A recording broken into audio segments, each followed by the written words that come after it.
pasaules malā, es vienmēr zinu, ka Dieva sirds ir dot atpakaļ tai tautai, no kuras es nāku, no kura vidas es nāku, tie cilvēki vienmēr ir ticējuši.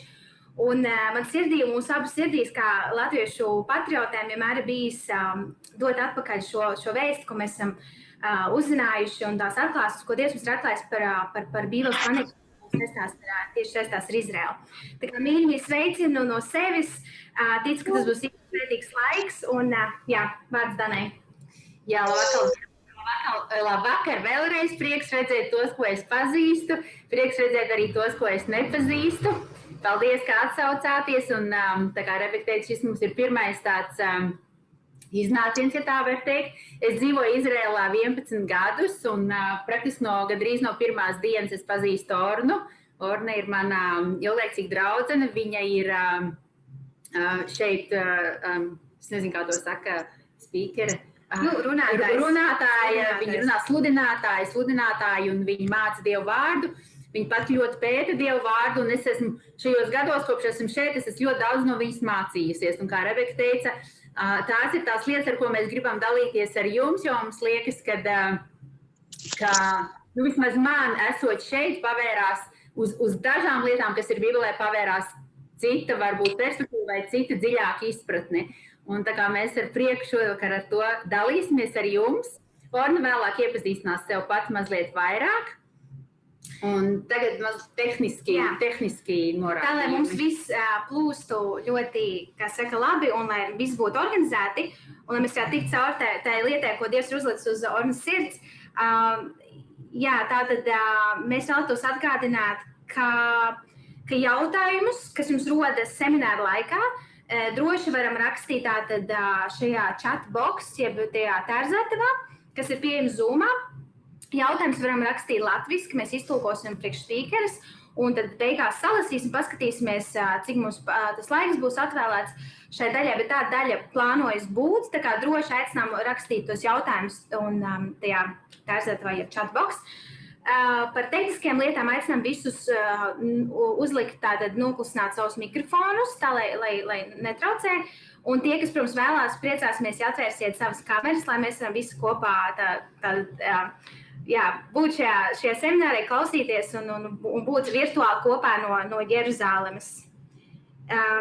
Jā, kas vēl tehniski, tad jau redzēsim. Tā kā paldies par pievienošanos. Jā, un gadījumā, ja kāds tehnisks ķibeles vai kas tad droši rakstīt čatā, protams, mēs visu laiku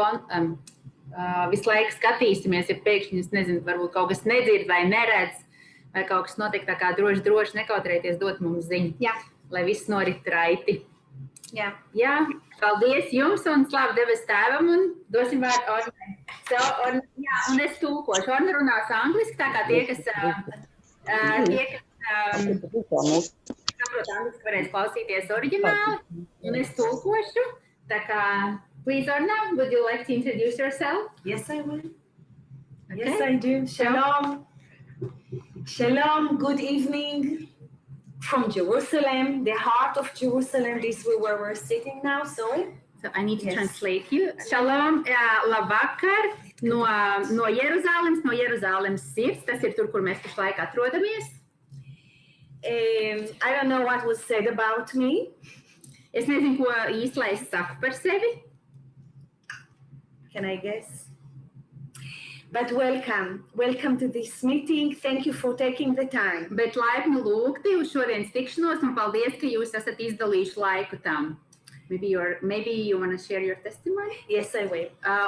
Es jautāju Ornai, vai viņa vēlas varbūt dot savu liecību, un viņa teica, jā, protams. But before I go there, I want us to read one verse from Psalm 122. Bet pirms es sākšu ar savu liecību, es vēlos izlasīt vienu pantu no 122. psalma. Which says in Hebrew, verse 6. You want to read it? 122. psalms, 6. pants. Es lasīšu latviski. Nesiet Jeruzālemē miera sveicienu, lai tiem labi klājas, kas tevi mīl. In English, it is translated into pray for the peace of Jerusalem. Angļu valodā šis pāns ir iztulkots lūdziet par mieru Jeruzālemē. In Latvian, it's a bit different. Latviešu valodā ir savādāk. The Hebrew accurate meaning is Un ivritā akurāta nozīme ir ask how is the peace in Jerusalem. jautājiet, kā iet, latviskā teikt, kā klājas Jeruzālemē vai kāds ir miers Jeruzālemē. Inquire about it. Uzziniet par to. It's a verse well quoted throughout history all over the world. Un šis pāns tiek citēts ļoti ilgstoši vēsturē jau visā pasaulē, But it means more than just pray that there will be peace in Jerusalem. bet tā nozīme ir daudz dziļāka nekā tikai lūdziet, lai Jeruzālēmē būtu miers. If this is what it would mean, then it would be a bit strange that God doesn't really answer this prayer. Ja šī būtu šī panta pamatnozīme, tad būtu mazliet dīvaini, ka Dievs neatbild uz šo lūgšanu. Because as of now, there is still no peace here. Jo šobrīd šeit nav miera. Jerusalem and Israel are the historical timeline. Jeruzāleme un Izraēla ir vēsturisks nogrieznis laikā. If anybody wants to understand God's ways, Ja kāds vēlas izprast Dieva ceļus, if you question whether he is faithful to what he promises, ja jūs uzdodat jautājumu, vai Dievs ir uzticīgs saviem solījumiem, if you want to know how does he deal with human beings, ja tu vēlies zināt, kā Dievs izturas pret cilvēci, what happens when you do what he wants, what happens when you don't do what he says, kas notiek tad, ja tu dari pēc Dieva prāta, vai kas notiek tad, ja tu nerīkojies tā, kā Dievs saka, you need to look at Israel and Jerusalem. tad tev ir jāskatās uz Izraēlu un uz Jeruzālemi. Also, you need to look at them if you want to know your place in the story. Tieši tāpat tev ir jāskatās uz Izraēlu un uz Jeruzālemi, ja tu vēlies uzzināt savu vietu, savu lomu šajā stāstā. In God's story. Dieva stāstā.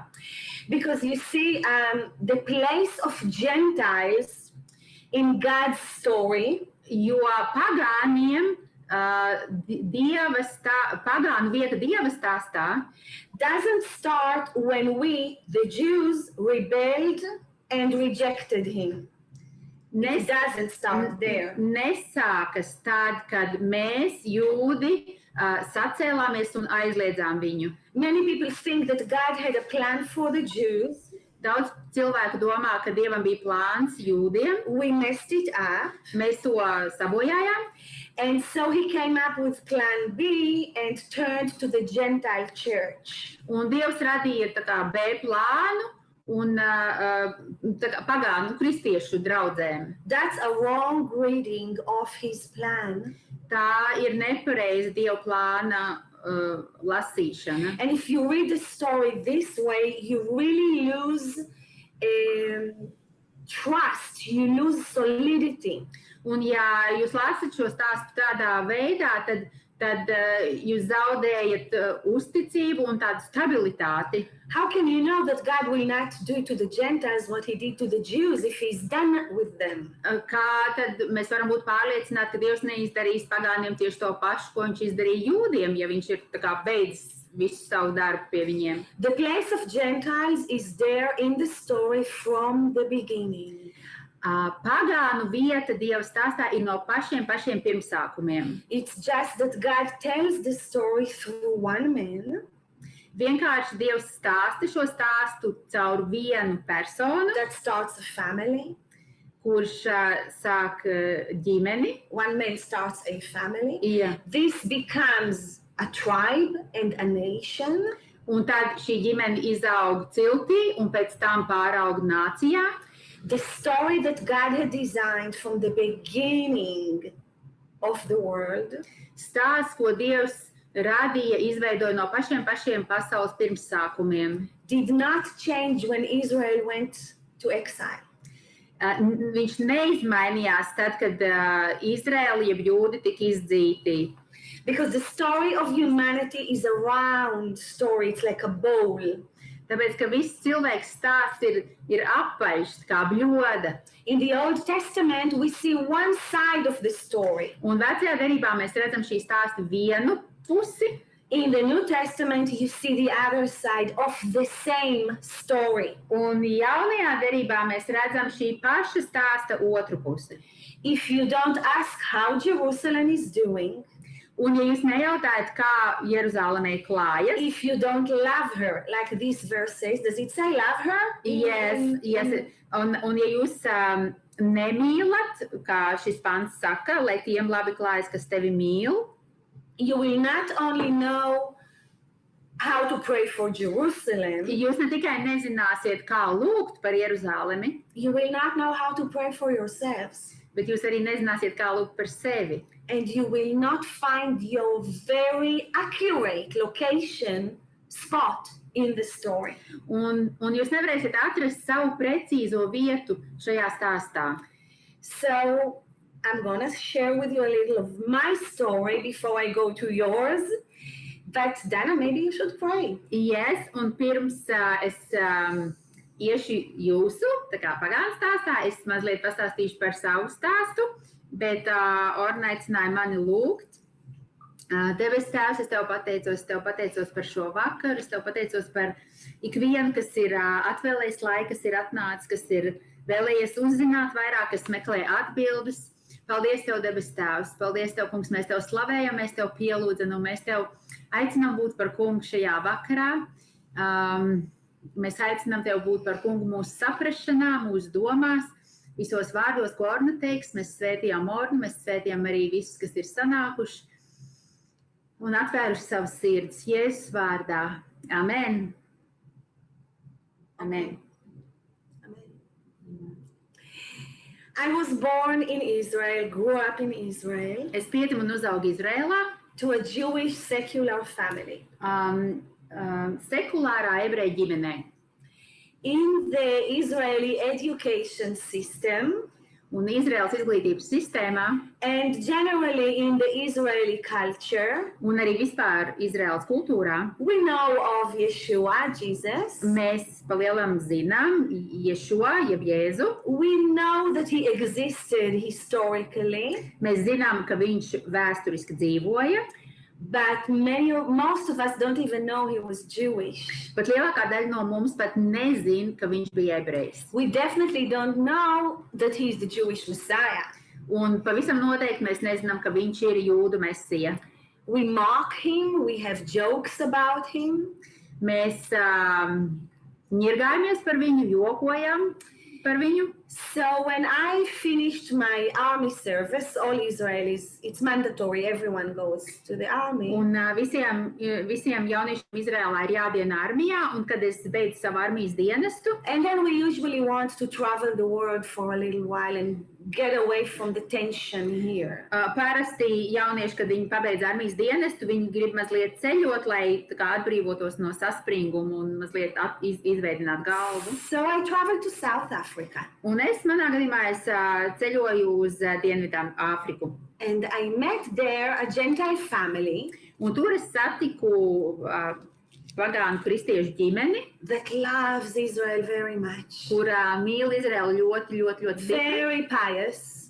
What is pious? Very orthodox in their faith. Ļoti tā kā reliģiozi, ortodoksi savā ticībā. They have been praying for the peace of Jerusalem all their lives. Un viņi bija lūguši par mieru Jeruzālemē visu savu mūžu. And here is an Israeli passing through their little village. Un te nu es esmu izrēliete, kas iet garām viņu mazajiem ciematiņam. So they invited me to stay with them.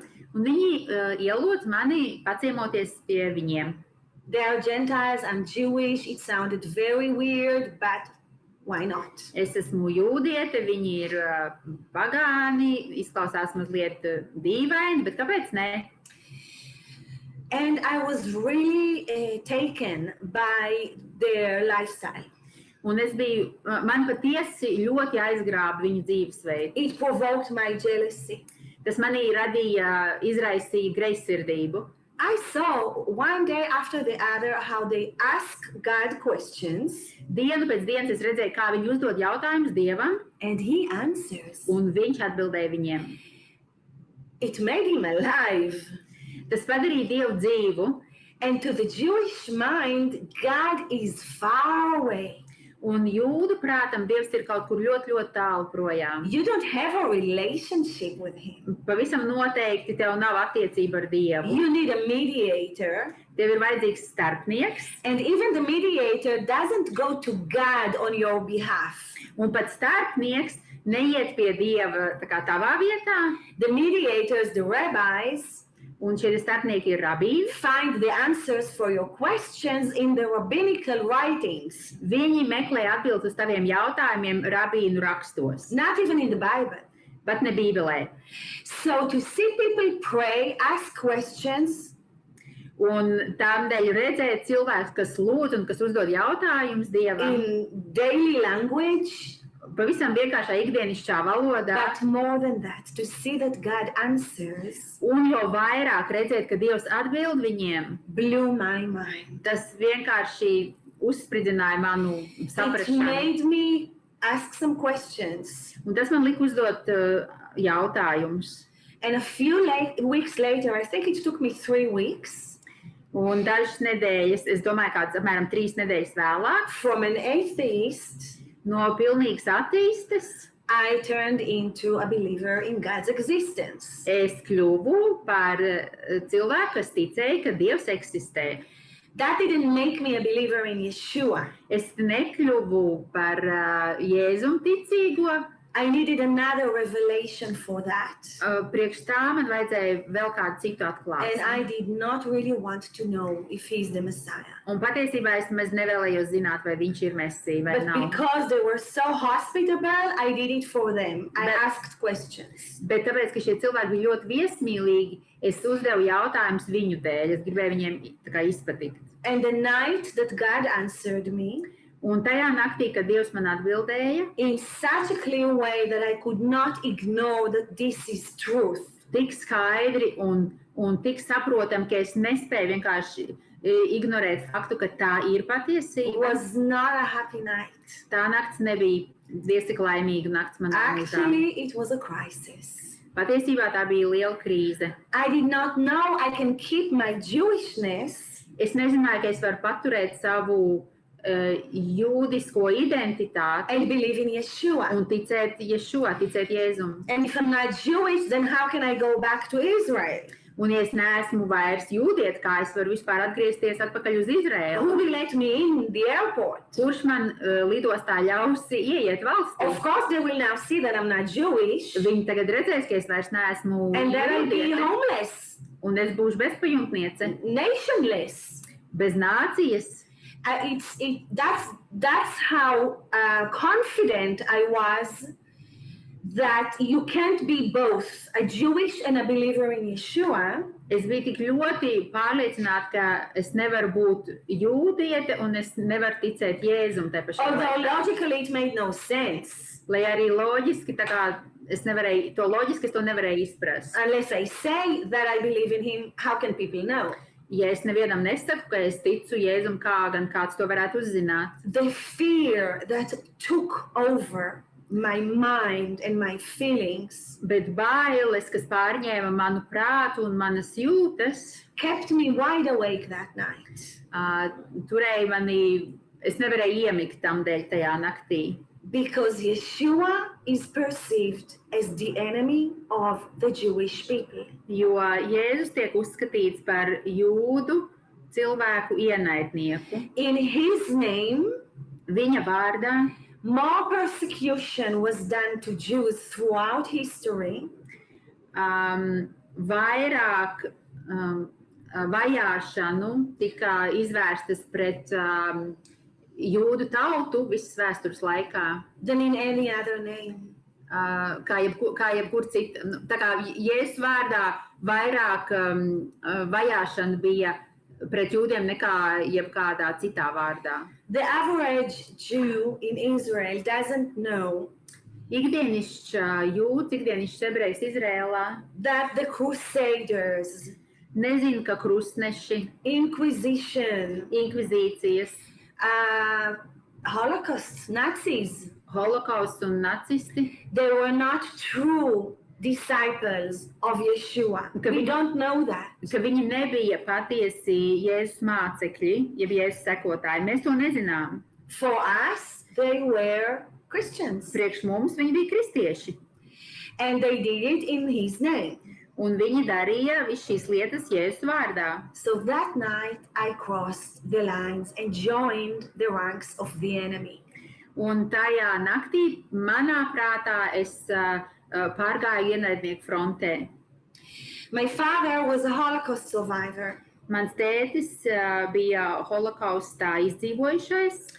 My grandmother on my mother's side Manas mammas mamma was 3 years old bija 3 gadus veca, when the Cossacks in Moldova, in Chisinau, kad Kazahi Moldovā, Kišiņovā left church iznāca no baznīcas Sunday noon svētdienas pēcpusdienā and butchered 49 people in the 49 Jews in the city, un nokāva 49 ebrejus šajā pilsētā, including her father. ieskaitot mans vecmāmiņas tēvu. In my upbringing, all these were done in the name of Yeshua. Un manā veidā, kā es tika audzināta, viss šīs lietas tika darītas Jēzus vārdā. So this is how I walk into his arms, expected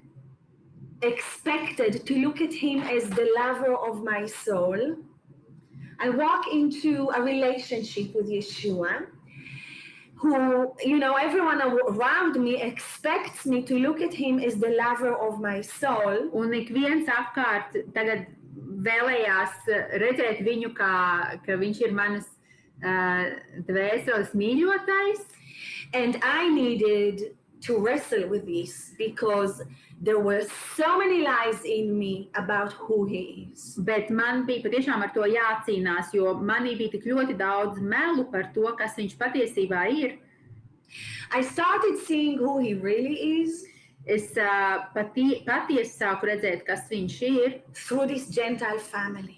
Caur šo te kristiešu ģimeni Dienvidāfrikā. It took me long years before I could look Yeshua in the eyes. Un pagāja diezgan daudz gadu, pirms es varēju ieskatīties Jēzum acīs. But I could look at the eyes of Gentiles who love Israel because they believe in our God. Bet es varēju skatīties kristiešu acīs, kuri mīl Izraēlu, tāpēc, ka viņi mīl mūsu Dievu. And gradually it melted my heart. Un palēnām tas atkausēja manu sirdi. Until I finally repented. Fully. Līdz es patiesi nožēloju savus grēkus un pieņēmu Jēzu savā of believing all those lies I grew up on. Es nožēloju visus tos melus, kuriem es ticēju un ar kādiem es uzaugu. I want us to read a verse from Isaiah 54. Es vēlos tagad izlasīt pantu no Jesajas 54. nodaļas. This chapter describes the loneliness of Israel. Šī nodaļa runā par Izraēlas vientulību, The relationship she has with God. par attiecībām, kādas tai ir ar Dievu. And God describes her there as a woman without children, barren. Un Dievs apraksta viņu kā sievu, kas nav dzemdējusi, Desolated, rejected. kā izdzītu, kā atraidītu. And then in verse 4, he gives her a wonderful promise. Un 4. pantā Dievs dod brīnišķīgu apsolījumu Can you please read it, Dana? šai sievai. Es lasīšu 4. Jesajas 54. nodaļa, 4. pants. Nebīsties, jo tev nebūs jāpieviļas. Tev nav jākaunas, jo tev nebūs jānosargs. Tu aizmirsīsi savas jaunības kaunu, un tev nenāksies vairs pieminēt savas atraitnes laika negodu. So it talks about widowhood.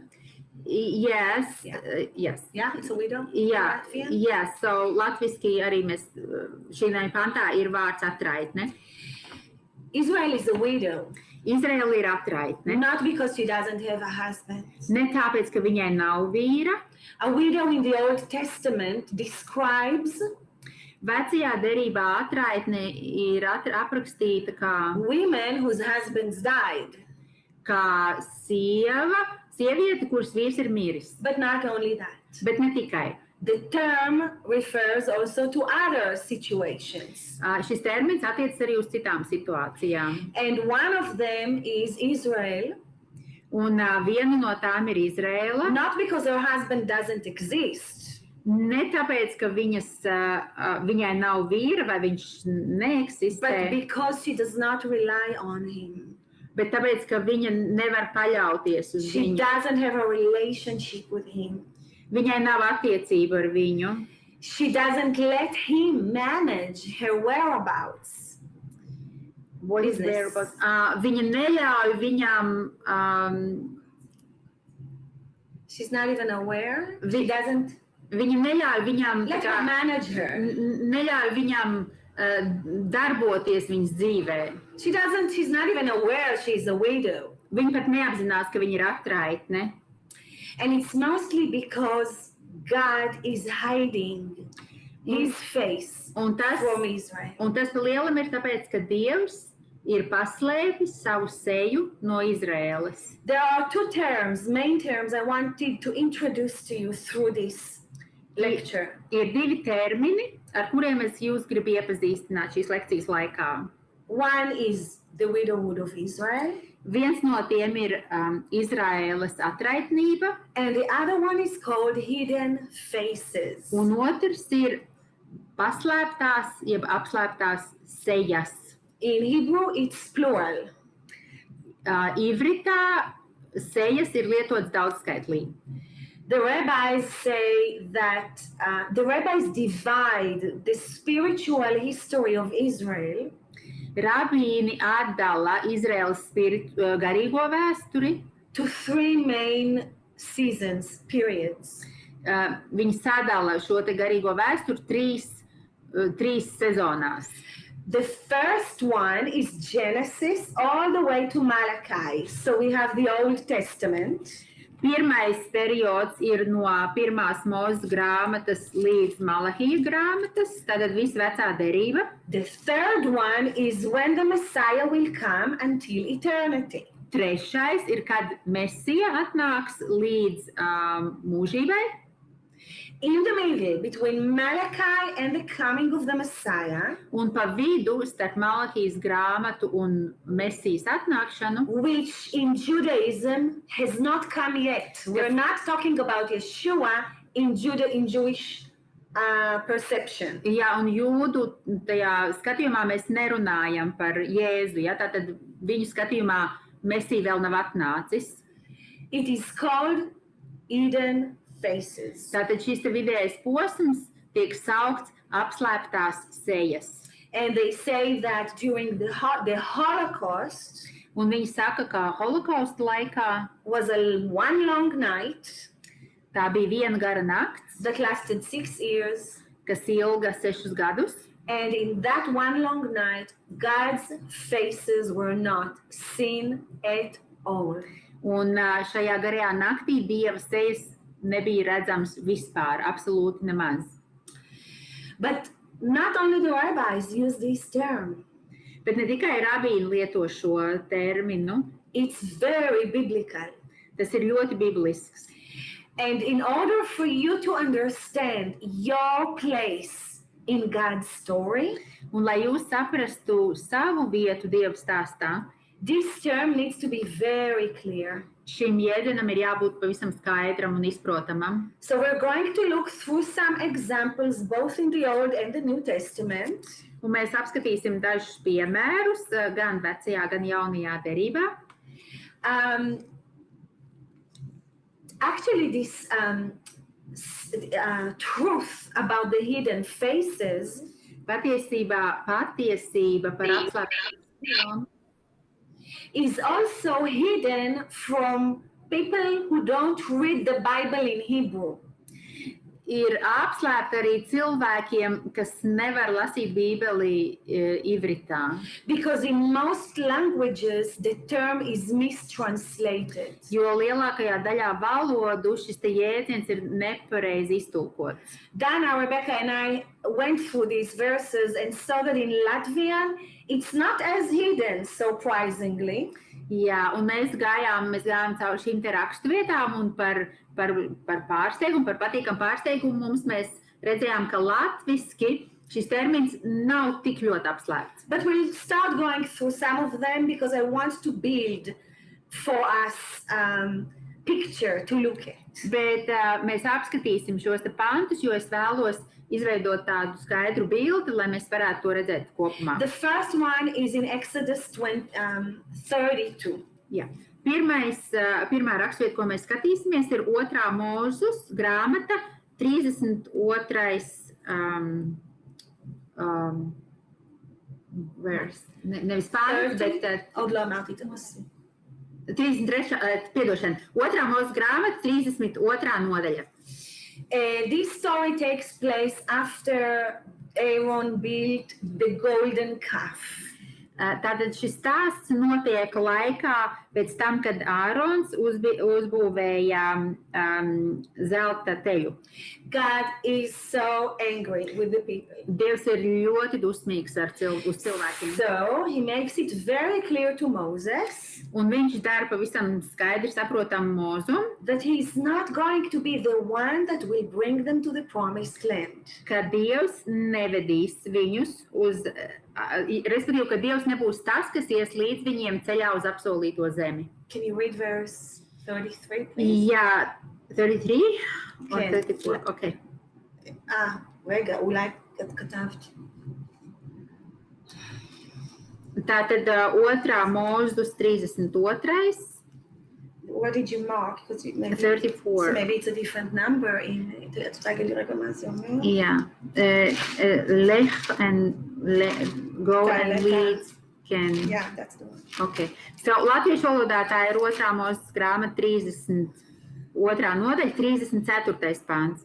Tad nu ej, vadi tautu uz turieni, kur es tev esmu licis. Redzi, mans eņģelis ies tavā priekšā, bet kad nāks mana piemeklēšanas diena, es piemeklēšu viņu grēkus. And the story is, that point is emphasized again a couple of verses later. Un šis te pats notikums, jeb šī te pat lieta ir uzsvērta vēl vairākās rakstvietās. In chapter 33, 32. verses 2 and 3. 32. nodaļā, 2. un 3. pantā. Piedošana 33. nodaļā, 2. un 3. pantā. Un es savu eņģeli sūtīšu tev pa priekšu un izdzīšu kanāniešus, amoriešus, hetiešus, ferisiešus, hīviešus un jebusiešus. Tā ir zeme, kurā piens un medus tek, bet es pats neiešu jums līdzi, jo jūs esat spītīgi ļaudis, ka es ceļā jūs neiznīcinu. So do you see this angel that he's talking about there? Vai jūs redzat šeit šo te eņģeli, par kuru Dievs runā? He says, I will not go in your midst. If I will consume you. Viņš saka, es pats neiešu jums līdzi, jo ja But I will send someone with you. Es pats neiešu, jo ja es iešu, es jūs And iznīcināšu. here he calls him an angel. Bet es sūtīšu eņģeli ar jums. Moses gets that. Mūzis to saprot, Yet he wants to understand exactly who is he that is going to get them out of the desert. un tā pašā laikā Mūzis grib pavisam skaidri zināt, kurš tas ir, kas izvedīs viņus no tūkstneša. So in verse 12, he asks God, Un tajā pašā 33. nodaļā, 12. pantā Mūzis jautā Dievam. Mikro? yeah, Un Mūzis sacīja tam kungam, redzi, tu man saki, vadi šo tautu augšup, bet tu man nesaki, ko tu sūtīsi ar mani. Kaut gan tu esi sacījis, es tevi saucu tavā vārdā, un tu esi labvēlību atradis manās acīs. and God answers him in verse 14. Un Dievs atbild viņam 14. pantā. Un viņš sacīja, un šeit latviešu valodā ir rakstīts, es pats iešu ar tevi, un es došu tev mieru. In Latvian it says, I myself will go. Right. there's a contradiction here. He just said, I'm not going in your midst. If I will eat you. Tātad šeit ir pretruna. Dažs pāns atpakaļ Dievs saka, es neiešu ar jums. It's not God himself. Un tad pēc tam viņš saka, es iešu. Tātad 14. pantā. Or maybe more accurately, it's not that part of God that is speaking at that moment. Un 14. pantā Dievs saka, ka tas neesmu es pats, jeb precīzāk sakot, tā nav mana daļa, tā nav mana identitātes daļa, ar kuru es šobrīd ar tevi runāju. He says, not I myself, all of me. Viņš saka, nevis es pats, viss es pats, but a part of me. Bet daļa no manis. And that part is called my faces. Un šī daļa tiek saukta manas sejas. That's the Hebrew. Tā tas ir ivritā. My faces will go with you. Manas sejas ies ar tevi. And Moses says, un Mūžs saka, in verse 15. 15. pantā. Okay. Read verse 15. Tad Mūžs sacīja, ja tu pats neies mums līdz, tad neved mūs prom no šejienes. Again, you yourself? Yes. Okay, so it's not that, it's if your faces. Un tātad ivritā atkal šeit don't go with us, pats vietā ir lietots, then don't bring us out of here. Ir lietots vārds sejas. Ja tavas sejas nenāks ar mums, tad neved mūs prom no šejienes. God's faces in plural. Dieva sejas daudz. Okay. Let's go to Exodus 23. A little backwards. Mazliet atpakaļ atvērsim 2. Mūžas grāmatu 23. 23 verses. 2. Mūžas grāmatu 23. nodaļu. 20 to 23.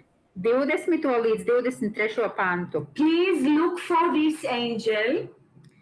Lūdzu, meklējiet šo te eņģeli. Because it's not God himself, all of God, that takes Israel out of Egypt. Tāpēc, ka tas nav Dievs viss savā pilnībā, kas izved viņus no Eģiptes, tas ir eņģelis. A very special angel. Ļoti īpašs eņģelis.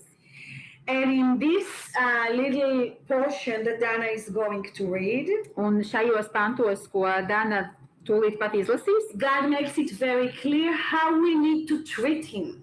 Dievs pavisam skaidri norāda, kā mums pret šo eņģeli ir jāizturas. So you can read these verses. Redzi, es sūtu eņģeli tavā priekšā, kas tevi pasargās šinī ceļā un tevi novedīs tanī vietā, ko es tev esmu sataisījis. Olivim? עד 23, החצי הראשון של 23.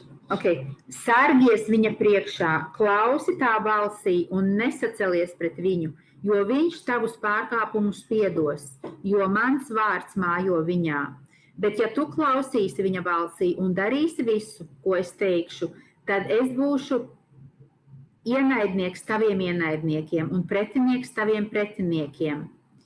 Jo mans eņģelis ies tavā priekšā. Angel.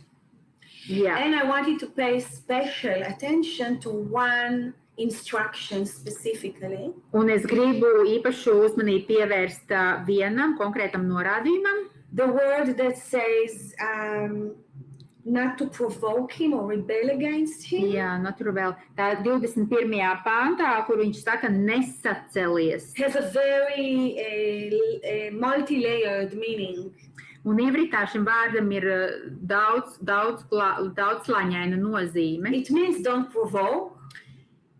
Tas nozīmē neizaicini. Don't rebel. Nesacelies. And also do not be bitter towards him. Un neesi sarūktinājies pret viņu, nesarūktinies. This angel that we have here is Yeshua. Šis eņģelis, par kuru iet runa šeit, ir Jēzus. Sometimes the story calls him an angel. Dažreiz stāsts sauc viņu par eņģeli. Sometimes an angel of Jehovah.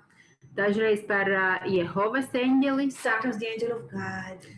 Dažreiz par Dieva eņģeli. Sometimes an angel of the faces. Dažreiz par Dieva seju eņģeli. Every time he is mentioned, katru reizi, kad viņš tiek pieminēts, you learn something new about him. Tu iemācies kaut ko jaunu par viņu. There is so much to know about him that it cannot be revealed in one story. Tur ir tik daudz, ko par viņu zināt, ka vienā stāstā tas viss nevar tikt atklāts. He's called the angel of faces Viņš tiek saukts par seju eņģeli, because he's probably the only heavenly being iespējams tāpēc, ka tā ir vienīgā debesu būtne, that can see all of God's faces. Kurai ir atļauts redzēt visas Dieva sejas. And by that I mean all the sides in God's character and personality. Un ar to es domāju visas Dieva rakstura īpašības un, jā. He is the one that walks before the nation when they leave Egypt in a cloud of fire and smoke. Viņš ir tas, kas iet pa priekšu Izraēla tautai dūmu mākonī. He is the one that Abraham negotiates with concerning Sodom and Gomorrah. Viņš ir tas, ar kuru Ābrahams izved pārunas par Sodomu un Gomoru. He is the one that Jacob wrestles with in Peniel. Viņš ir tas, ar kuru Jēkabs cīnās Pnielā. Many times when he is mentioned, he is covered either by night or fire or cloud. Ļoti bieži, kad viņš tiek pieminēts, viņš ir apklāts vai nu ar mākoni, vai ar nakti, vai ar uguni. He's in the story, but it's not easy to recognize him. Viņš ir stāstā, bet nav tik vienkārši viņu atpazīt. All the other angels Visi citi eņģeļi can see many sides of God. var redzēt Dieva dažādās puses, But when they see his holiness or his glory, bet kad viņi redza viņa svētumu, jeb viņa godību, they have to cover their eyes. viņiem ir jāapsedz savas acis. Like the seraphim in Isaiah 6. Kā piemēram, Jesajas 6. nodaļā ķerubiem, Or the cherubim on the ark. jā, jeb ķerubiem, kas ir uz derības šķirsta. But only Yeshua can say, he who sees me, sees the one who sent me. Bet tikai Jēzus var teikt, tas, kurš redz mani, redz to, kas mani ir sūtījis. If you have questions, please write them. You have questions? There's already coming. Okay. We'll get to that later. Ja jums ir jautājumi, droši rakstiet lekcijas gaitā. I want us to go to another reference about this angel in Deuteronomy. Tagad es gribu iet uz citu rakstu vietu. Deuteronomy 31. That's 5. Mūzes grāmatā. Which verse? Chapter 31. Chapter 31. nodaļa. Read please 15 and 16. 15. un 16. pāns. Tad tas kungs parādījās teltī, mākoņu stabā, un mākoņu stabs stāvēja saiešanas telts durvīs. Un tas kungs sacīja uz Mūzu: redzi, tu dusēsi pie saviem tēviem, un šī tauta celsies un metīsies netiklībā ar svešiem dieviem šī zemē, kurā viņi ieiet, bet mani tie atstās un atmetīs manu derību, ko es ar viņiem esmu noslēdzis. So it's very clear here, God doesn't say if they will play harlots with the gods of the land, when they will. Tātad šeit pavisam skaidri pateicis, ka nevis ja viņi metīsies netiklībā ar svešiem dieviem, bet gan kad viņi metīsies netiklībā. And verse 17 explains the punishment for that. Un 17. pantā ir aprakstīts sods šīs rīcības rezultātā. Yes, please. Tad 17. pants, tad mana verdzība iedegsies pret viņiem tai dienā, un es tos atstāšu un paslēpšu savu vaigu no viņiem, un tie tiks aprīti, un daudz ļaunuma un daudz bēdu nāks pār viņiem, un tad viņi sacīs tanī dienā, vai ne tādēļ nācis šis ļaunums, ka nav mana Dieva manī. That's what we say as a nation. Un šie ir vārdi, ko mēs He's not among us. Mēs sakam kā tauta, viņš nav starp mums, He's hidden, viņš ir apslēpts, and that's why we suffer. un tāpēc mēs ciešam. It's his fault. Tā ir viņa vaina. Verse 18. 18. pants. Bet es noteikti paslēpšu savu vaigu no viņiem. Tanī dienā visa tā ļaunuma dēļ, ko viņi ir darījuši, pievērsdamies citiem dieviem. What does it say in Latvian, Dana? What will he hide? His cheek, but in Latvian it's also like the cheek represents your face. Okay. Like, yeah. So the face. Yeah. Tātad latviski arī, ja tātad vaigs, mēs īpaši vecajā latviešu valodā vaigs, mans vaigs, tad var saprast, ka tā ir seja domāt, ja tas nav domāts kā viens vaigs, labais vaigs vai kreisais vaigs. It doesn't only mean that I will turn my face away from them. Un šeit Dievs saka ne tikai to, ka viņš aizgriezīs savu vaigu, jeb savu seju prom no viņiem. The face is not something. It's someone. Vaigs nav kaut kas, tas nav priekšmets, tas ir kāds, tā ir persona. The face is that angel. Vaigs nozīmē šis te pats eņģelis. So verse 18 really describes the biggest tragedy of the Jewish nation. Un tādēļ 18.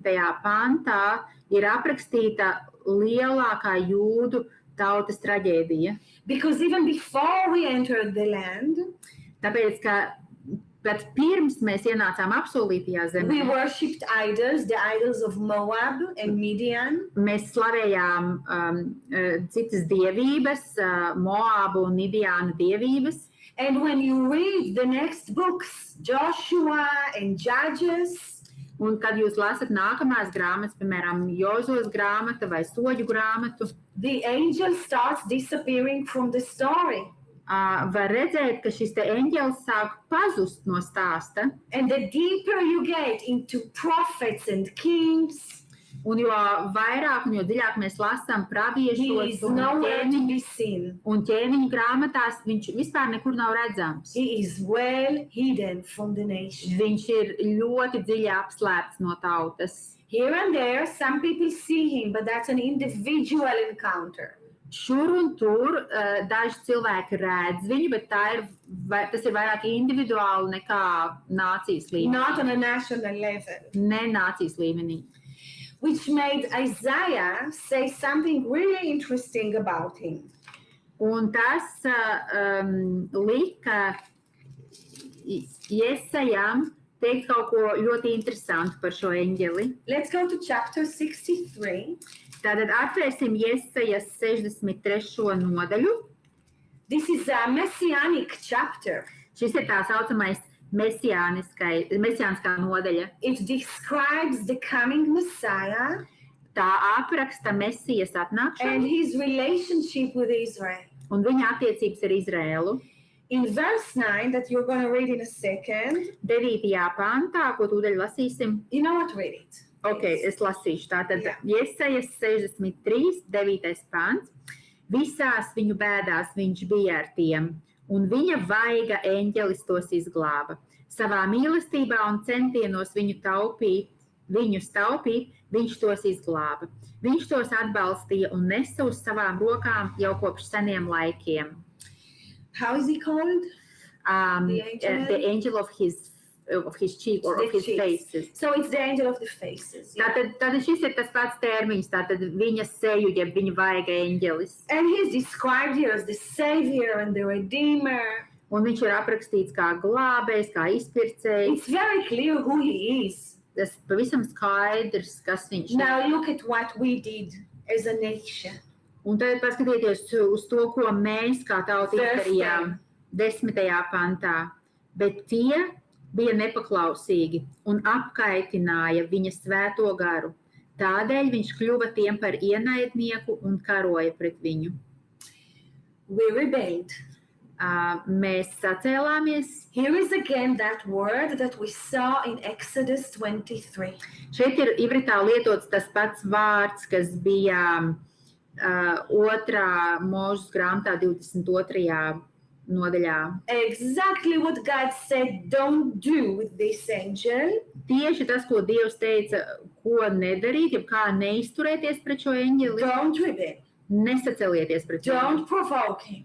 neizaiciniet viņu, Don't be bitter towards him. neesiet sarūktinājušies pret All viņu. these meanings in one Hebrew word, mara.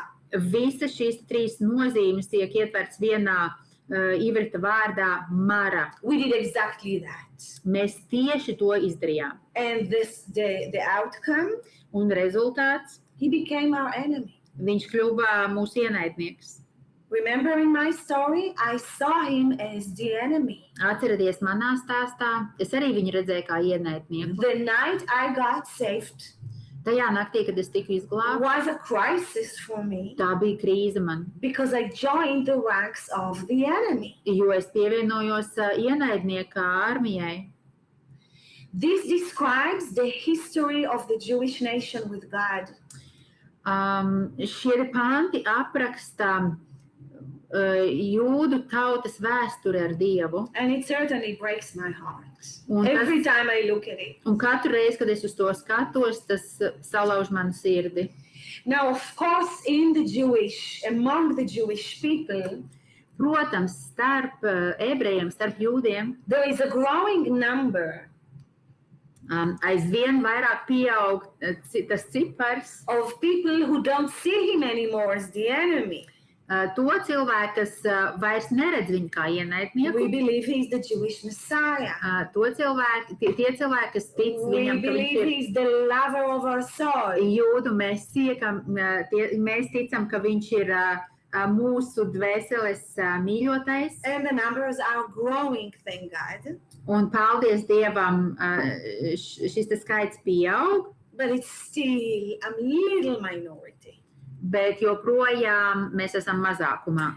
And when I talk to you today, Un tad, kad es runāju ar jums I šodien, mostly talk as a non-believing Israeli. I want to bring you into our heart as those who do not believe in him. es vairāk runāju kā neticīga, tā kā no neticīgas ebrejietes perspektīvas, jo es vēlos jūs ieaicināt neticīgi ebrejas sirdī.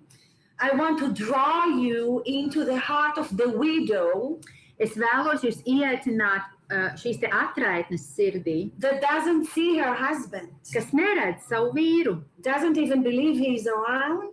kas vispār netic, ka viņš ir kaut kur And if apkārt, he does, un ja viņš ir kaut kur she tuvumā, doesn't believe he cares. tad viņa netic, ka viņam rūp, ka Because that's where you will find your place.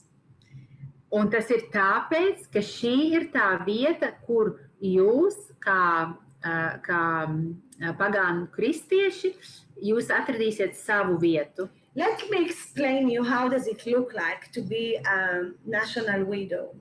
Un es gribu mazliet cīkāk paskaidrot, ko tas nozīmē būt atraitnei nācijai, kā nācijai. How does it go when his face is hidden from you? Ko tas nozīmē, ka Dieva seja ir apslēpta no I will use tevis? again Isaiah's words. Es lietošu atkal Jesajas vārdus. Let's go to Isaiah 6. Atvērsim Jesajas grāmatu 6. nodaļu. Jā. The prophet has here a unique experience. Šeit ir aprakstīta pravieša tāda unikāla pieredze. He sees God's holiness and glory filling the earth. Viņš redz Dieva svētumu un godību piepildām zemi. And all he wants to do is to go and tell everybody. Un viss, ko pravietis vēlas darīt, ir iet un visiem par to pastāstīt. And so when God says, who shall go for us? In verse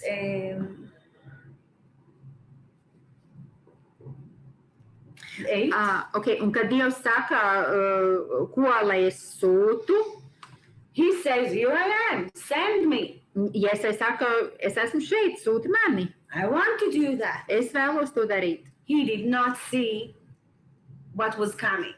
Bet Jesaja nespēja iedomāties, kas notiks. Because God says, okay, go.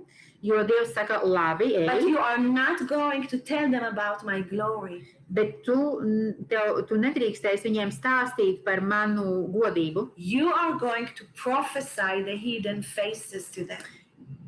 Bet tu pravietosi viņiem par manām apslēptajām sejām, par manu apslēpto vaigu. Isaiah doesn't use those very words. Jesaja nelieto tieši tos pašus vārdus, but he describes the phenomenon. Bet viņš apraksta šo te fenomenu. So can you read, please, 9 and 10? Tātad lasīsim Jesaja 6. nodaļa, 9. un 10. pāns. Tad viņš sacīja, ej un saki šai tautai, dzirdēt, dzirdiet, bet nesaprotiet, redzēt, redziet, bet neizprotiet un neapjēdziet. Apcietini šās tautas sirdi un padari tās ausis nedzirdīgas un apstulbotai acis, ka tās neredz ar savām acīm, nedzird ar savām ausīm un nesaprot ar savu sirdi un neatgriežas, lai taptu dziedināta. We walk and see holy places. Mēs staigājam un redzam svētās vietas. We experience miracles all the time in this land. Un mēs redzam brīnumus šajā zemē visu laiku. We don't know these are miracles. Bet mēs neapzināmies, ka tie ir brīnumi. We hear the word of God. Mēs dzirdam Dievu vārdu. In school, skolā, through the media, presē, sinagogās. We don't hear what we don't listen to what we hear. Bet mēs tā kā neklausamies. We see and we don't get it. Mēs redzam, bet mēs nesaprotam. People, mostly Gentiles, bet cilvēki visit the land. In Latvian, you don't have a nice word for Gentiles. Yeah, because you keep saying pagans. Jā, kristieši. Tātad latviešu valodā nav labs vārds Gentiles, ir iztulkots pagāni, bet tie nav pagāni, kā mēs to saprotam. Tātad es teikšu kristieši. Tātad, can you repeat please the sentence? Yeah, if I remember what I said. You said, but the Gentiles will come, I think. Oh, then I repeated the sentence. Okay, so, bet tātad šie kristieši, kas atbrauc uz Izraēlu. So when they visit Israel, they're so excited about different places. Viņi ir tik iepriecināti, sajūsmināti par šīm te visām vietām. And about the way God restores the nation. Un to veidu, kādā Dievs atjauno Izraēlu. To the land and to himself. Kādā Dievs atjauno Izraēlu tautu šajā zemē un pats priekš sevis. Bet mēs, Izraēlieši, ebreji, mēs to neredzam. Our ears are deaf to spiritual truth.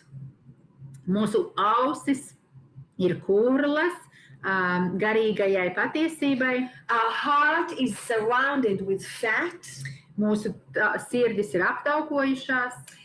And we are unable to see beyond that. Un mēs neredzam aiz tā. That's how hiddenness looks like. Tas ir šādi izskatās apslēptība. Israel is under a national punishment. Izraela atrodas zem nācijas soda. Very heavy one. Tad Izraela kā nācija ir sodīta ar ļoti smagu sodu. Okay. Jā, Izraela ir sodīta, atrodas zem soda nacionālā līmenī. Paldies, Rebeka. And I used to think this punishment ended when Yeshua put on flesh. Un iepriekš es domāju, ka šis sods apstājās tad, kad Jēzus nāca cilvēka miesā and came to dwell among us. Un nāca, lai būtu šeit starp mums. John 1:14. You don't have to read it. Jāņa 1. nodaļa, 14. pāns. But the truth is, it's not over. Bet patiesība ir tāda, ka nekas nav beidzies. And it sounds strange. Un tas izklausās dīvaini. But Yeshua is hidden from the Jewish people. Bet Jēzus ir apslēpts even in no the New Testament. ebreju tautas pat arī jaunajā derībā. And we will read a few places. Un mēs apskatīsim dažas raksturvietas. Just, I want you to understand that this punishment Es gribu, lai jūs saprotat, ka šis sods is not valid on any other nation in the world. neatiecas uz nevienu citu tautu pasaulē. Of course, every person all over the world Protams, jebkuram cilvēkam visā who pasaulē, does not believe in Yeshua, kurš netic Jēzum, he is hidden from them, from that person. Jēzus ir apslēpts. But I'm talking about a national punishment. Bet šeit es runāju par sodu nācijas tautas līmenī. And that applies only to the Jewish people. Un tas attiecas tikai uz ebreju tautu. Even in the days of Yeshua, he walks among us. Pat Jēzus laikā viņš staigāja starp mums. It's a Roman centurion, Tajā laikā šeit valda romieši, a leper goy, Gentile, un tas ir Romu centurions. Tas ir spitālīgais. versus 9 Jewish who were healed. Okay, in that story there were 10 people with leprosy that Yeshua healed. Tātad šī stāstā bija 10 spitālīgie, ko Jēzus dziedināja. 9 were Gentiles, 1 was Jewish. Un 9 bija, atkal Sorry, the opposite. Okay. 9 were Jews, 1 was a Gentile. Piedošana. Tātad šajā stāstā bija 10 spitālīgie, un 9 bija jūdi, un 1 bija Only pagānu the tautām. Gentile Un tikai viens šis, thanks him and acknowledges that who he is. tikai šis viens no pagānu tautas nākošais pateicās Jēzum un tā kā atzina to, kas Jēzus ir. You can read about it in Luke 17. Jūs varat to izlasīt Lūkas evaņģēlijā 17. nodaļā. Or the Samaritan woman. Vai arī, piemēram, samariešu sieviete. All these people experience a miracle, Visi šie cilvēki piedzīvo brīnumu. or they hear who he is, or they see something, Vai nu viņi dzird, kas Jēzus ir, vai nu viņi redz kaut and ko. immediately they get saved. Un tā pašā mirklī viņi tiek glābti. They don't argue. Viņi nestrīdās. Yeshua says to them something about himself or about his father, they get it. Jēzus pastāst kaut ko par sevi vai par viņa tēvu, viņi to saprot. Because his identity Tāpēc, ka Jēzus identitāte was not hidden from them. nav apslēpta šiem cilvēkiem. The Jews, Jūdiem they see miracles all day long. viņi redz brīnums visu cauru dienu. Multitudes follow him. Tūkstoši seko viņam. They see blinds from birth starting to see. Viņi redz cilvēks, kas ir akli no dzimšanas, paliekam redzīgus. In Judaism at that time, Jūdaismā, tajā laikā jūdaismā the teaching was mācība bija, that only God can make blind from birth see. ka tikai Dievs var atvērt acis cilvēkam, kurš ir neredzīgs kopš dzimšanas. He does it. Viņš to izdara. What do they ask at the end of the day? Un ko viņi prasa dienas beigās? Show us some signs. Parādiet mums kādu zīmi. They don't get it.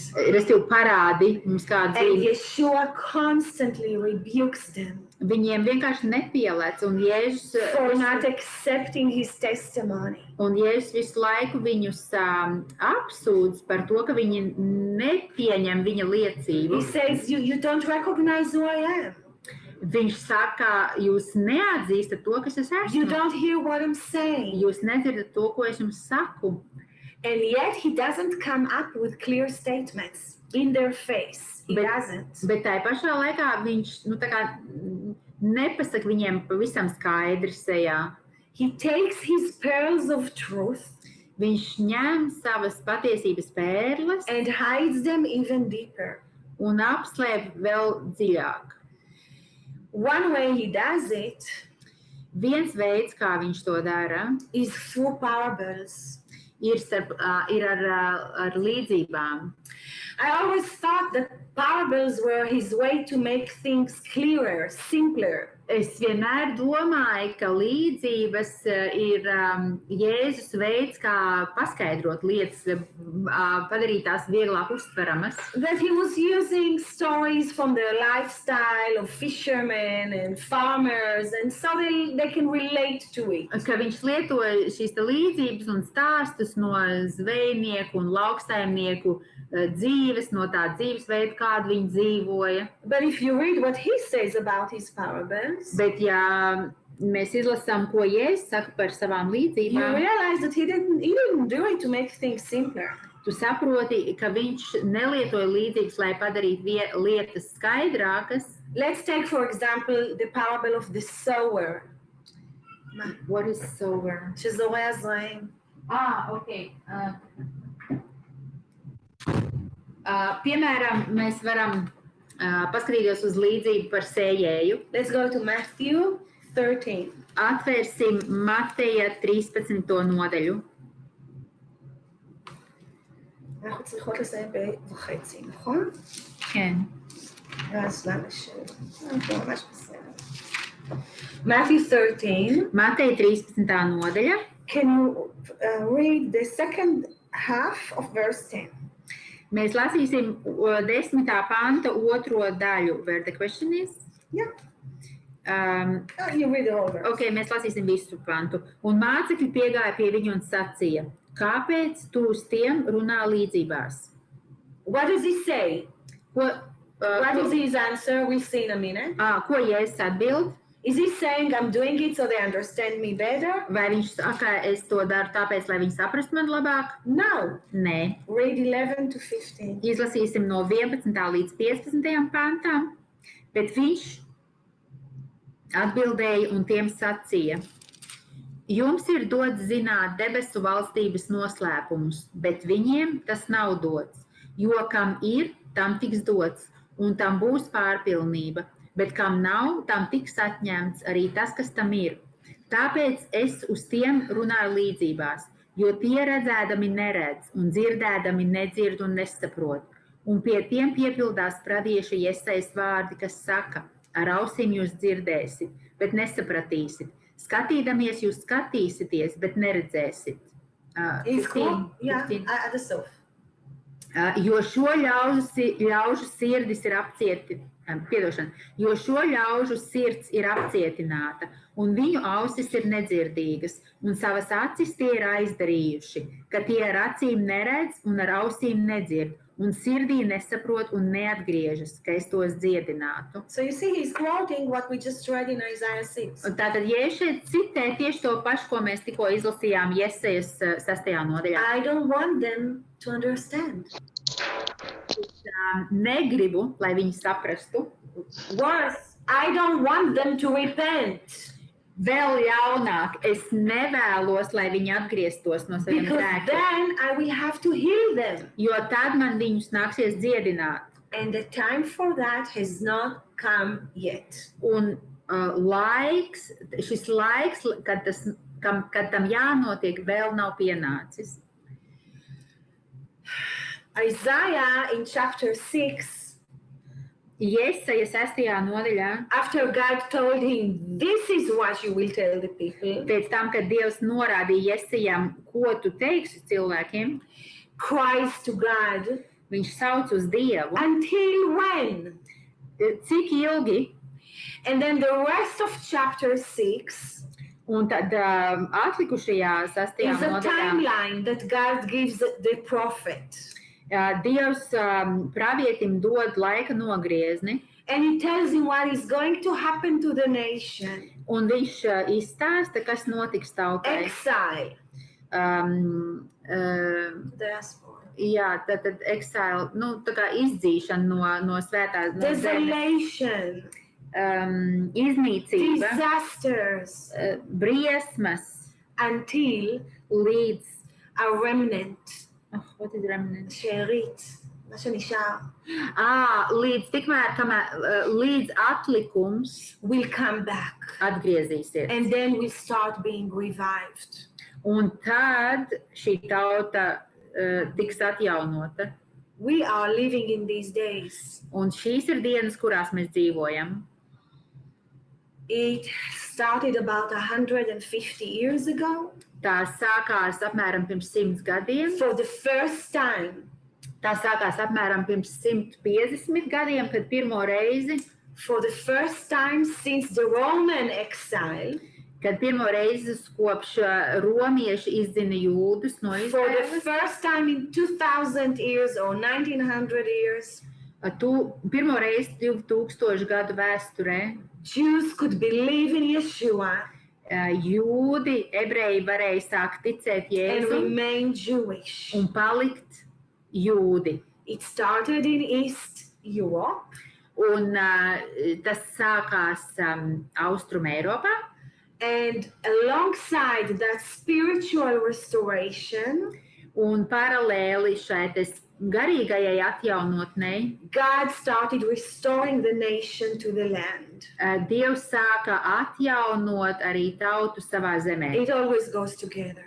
Un tas vienmēr iet roku rokā. But it is still in process. Bet šis joprojām ir notiekošs process. In God's calendar, it's still the beginning.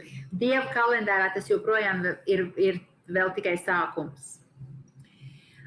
So, until when? Let's echo Isaiah's cry. Until when? Tad sauksim kopā ar Jeseju. Cik ilgi vēl? Cik ilgi vēl? The answer is given in Ezekiel. Atbilde mums tiek dota Ecehiela grāmatā. 39. 39. nodaļā.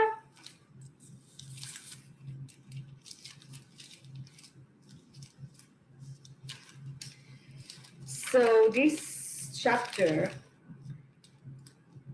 chapters 38 and 39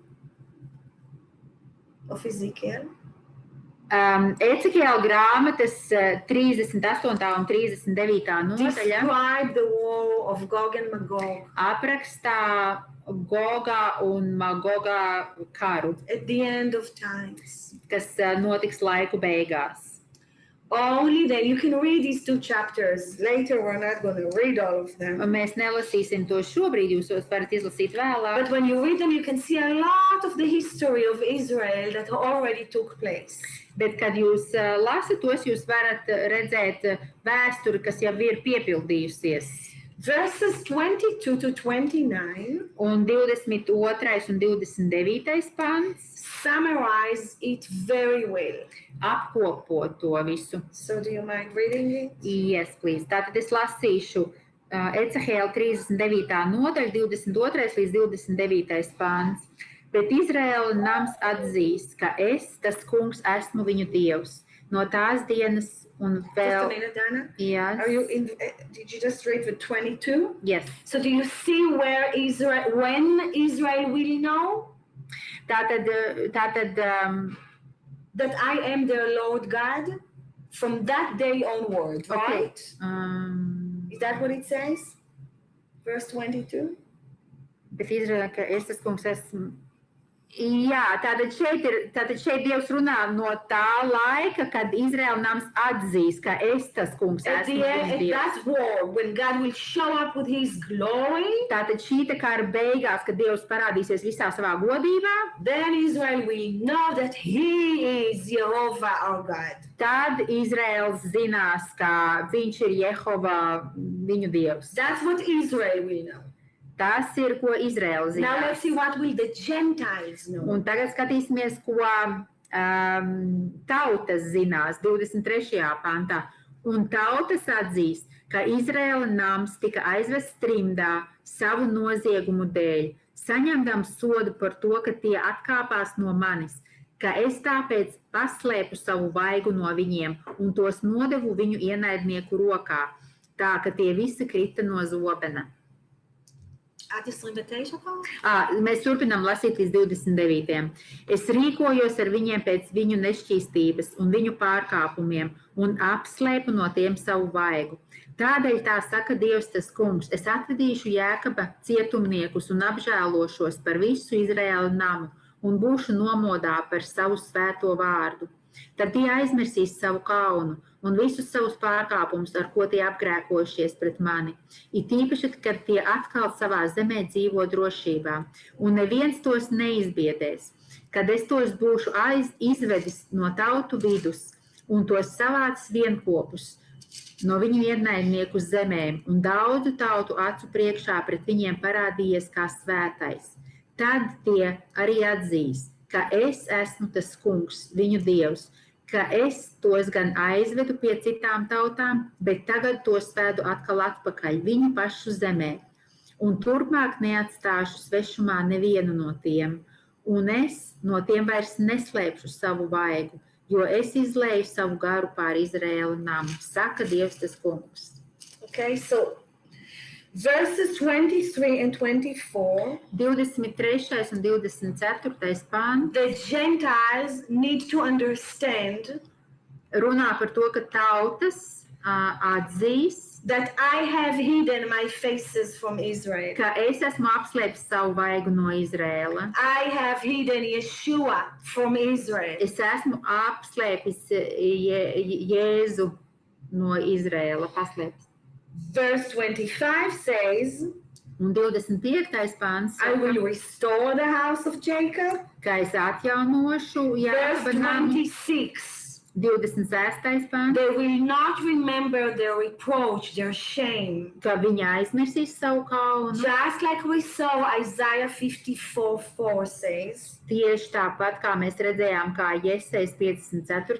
they will be nodaļā, restored to their land peacefully. viņi tiks atkal atvestī savā zemē mierā un drošībā. Verse 27 speaks about our return from exile. 27. pāns runā par mūsu atgriešanos. And only then, all of these things are happening now. Israel is returning home Un visus, you mean now happening? in the last Nowadays. 100 and something years. Un Yeah. visas šīs lietas notiek pēdējo 100 gadu laikā. It's not over yet, Tas vēl nav beidzies, because in verse 28 he says, I will not leave even one of them there. jo 29. pantā Dievs saka, nē, 28. pantā Dievs saka, es neatstāšu svešumā nevienu no Only tiem. then, verse 29, Un tikai tad, 29. I pantā, will not hide my faces es from them. vairs neslēpšu savu vaigu no Anymore. viņiem. Until when, Isaiah says? Un Jesaja prasa, līdz kuram laikam, cik ilgi? Until when, we ask? Cik ilgi? Almost Cik ilgi mēs until jautājam? the end. Gandrīz līdz pašām laiku beigām. So, in the Jewish nation, there is a remnant. Tātad jūdu tautā ir šis te atlikums. The messianic body, Mesiāniskie, a holy seed jeb Jēzum ticīgie, svētā sēkla, that recognizes the Messiah, kas atzīst Mesiju, but the majority of the people not. tomēr vairākums no cilvēkiem neatzīst The viņu. revealing of the faces Dieva vaigā is atklāšana a process. ir process. It's not a one-time event. Tas nav tāds vienreizējs notikums. And in this process, Un šajā procesā Gentiles kristiešiem have a crucial place, ir ļoti nozīmīga loma. which I will explain in our next session next week, or Un- next lecture. Un par šo te lomu es runāšu mūsu nākamajā sesijā, nākamā pirmdien. In preparation to that, Un, lai jūs varētu sagatavoties, I tam, would like to ask you to read es gribu lūgt jūs izlasīt the book of Ruth, Rutes grāmatu, because in that book we will find the answers to those questions. jo tajā grāmatā mēs atradīsim atbildes uz šiem jautājumiem. Where are we now in God's timeline? Kur mēs atrodamies šobrīd šī laika nogrieznī? And what is the place of Gentiles in this amazing story? Un kāda ir kristiešu loma šajā brīnišķīgajā stāstā? And now we have time for questions. Un tagad mēs dodam laiku jautājumiem. Jā, tātad tagad mums būs צריכה של 2 דקות? Jā, mēs 2 minūtītes, 2 minūšu pauzīte. Un, Pauze. 2 minūšu pauzīte un ķersimies pie jautājumiem.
Sveiki, mīļie! Tātad mēs esam atpakaļ. We are back and starting the Q&A or the questions and answers part. Mēs tātad sākam jautājumu un atbilžu sadaļu. And tad paldies par jūsu iesūtītiem jautājumiem. Thank you for the questions that you have asked us. The first one, Orna, would be about atheists or secular people in Israel, and what percentage of these people you have here in the population here in Israel? Tātad mūsu pirmais jautājums ir ateisti Izrēlā, jeb neticīgie Izrēlā. Kādu procentu tie varētu sastādīt no iedzīvotāju kopskaita, no jūdiem? Actually, the Israeli population is further divided.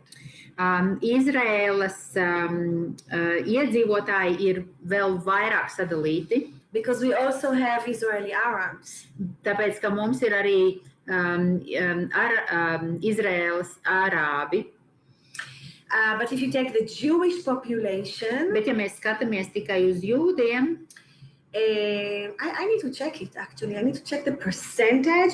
The majority is secular. Es nevarēšu pateikt precīzu procentuālu skaitu, bet lielākums ir sekulāri. The Orthodox population Ortodoksālie is also divided into endless denominations. Ir arī sadalīti neskaitāmās denominācijās. But they have a very strong political voice. Bet viņiem ir ļoti spēcīga politiskā ietekme. I won't go into it now. Es tajā sīkāk It's just not neiedziļināšos, in proportion to their place in the population. bet viņi ir tā kā neproporcionāli viņu skaitam. So I'm repeating myself, the majority of Israelis are seculars Tātad lielākā daļa Izraels iedzīvotāji ir sekulāri, and they do not even believe God exists. un viņi pat nemaz netic, ka te.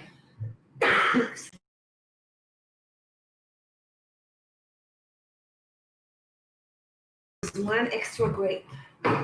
Okay. Mēs are muted.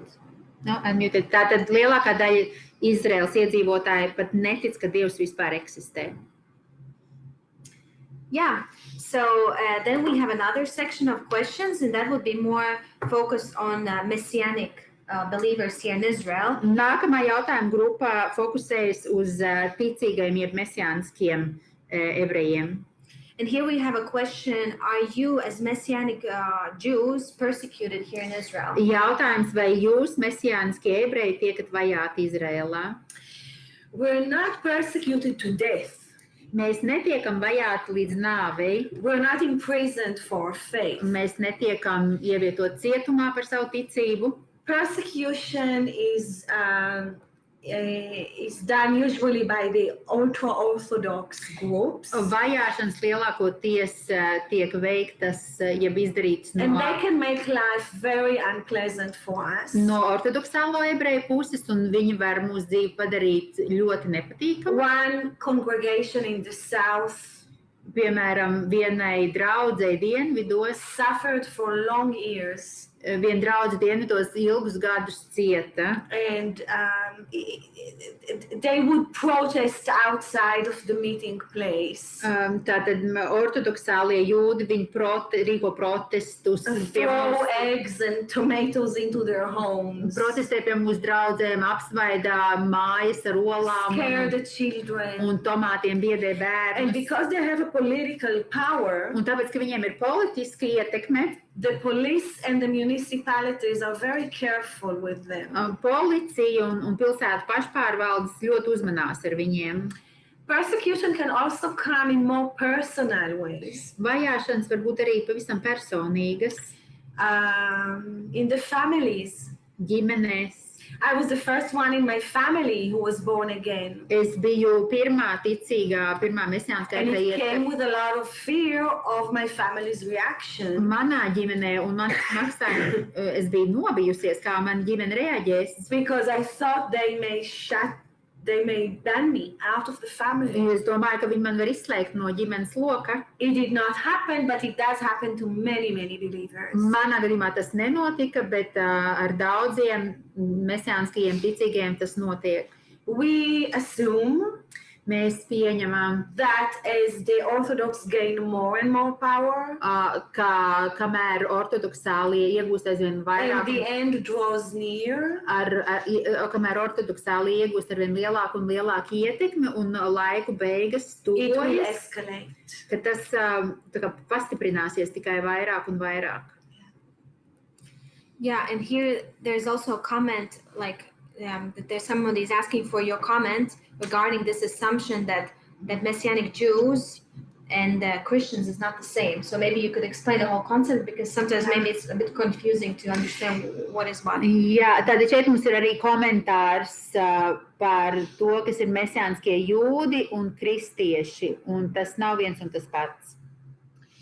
Because of Christian persecution, so-called Christian persecution of Jews, Tās sauktajās kristiešu vajāšanās pret jūdiem throughout history, vēsturiski, and because of our desire to bridge and reach out to our people, un mūsu vēlme sasniegt mūsu tautu, terminology becomes very important.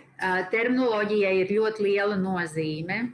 The Hebrew word for Christianity and Christian Īvrita vārds kristietība un if kristieši. I will describe myself with this word, Ja es runātu par sevi lietošu šo te vārdu, then immediately my neighbors think tad uzreiz, te pašā mirklī, man kaimiņi domā, she's a Gentile. ka es esmu pagānieti, ja ka es neesmu jūdiete. There's just a lot behind it. Tur ir ļoti, tā kā samuģināts. Also, Messianic Judaism is really the original term. Un mesijāniskais jūdeisms, tas ir oriģinālais termins. A Jew that believes the Messiah has already come. Jūds, kas tic, ka Mesija jau ir atnācis. But even that is not always clear. Bet arī tas nevienmēr ir ļoti skaidri. And you still have to explain yourself. Un tad mums nāks paskaidrot, ko mēs ar to domājam. In Messianic Judaism, you have different ways of worship, different styles. It's not like we're all doing the same thing. Mesijāniskajā jūdaismā ir dažādi veidi, kā mēs slavējam Dievu. Tas nav, ka mēs visas kopienas ir pilnīgi vienādas. Some tend to emphasize more the feasts and holidays. Daži uzsver vairāk svētkus un some observe various commandments from the law. Daži ievēro arī daļu no bauslības. Not because it gets them saved, Ne tāpēc, ka viņi ticētu, ka tas viņus but izglābs, because the lifestyle fits their surrounding. bet tāpēc, ka šāds dzīvesveids ir ļoti piemērots viņu apkārtējai videi. Judaism is also a culture. It's not just a religion. Jūdaisms ir ne tikai reliģija, bet tā ir arī kultūra. So culturally, we're very keen to be a part of our nation.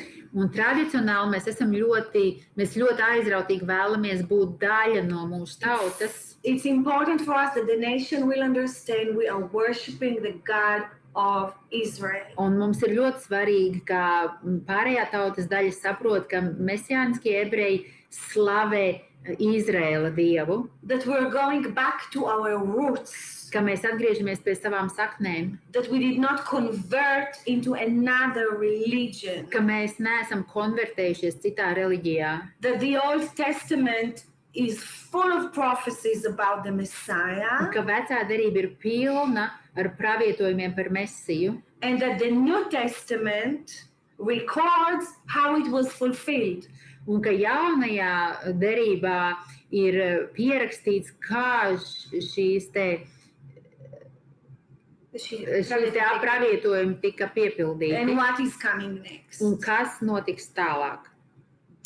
We look at the feasts, Mēs biblical feasts, uzskatām bībeliskos as God's svētkus appointed times. kā Dieva noliktus laikus, This is really the meaning of the word feasts. un tā arī ir īvrita nozīme svētkiem, Dieva noliktie laiki. An appointment. Un tā kā appointment as a meeting, un tikšanās. So God has a meeting with his people once a week on Shabbat.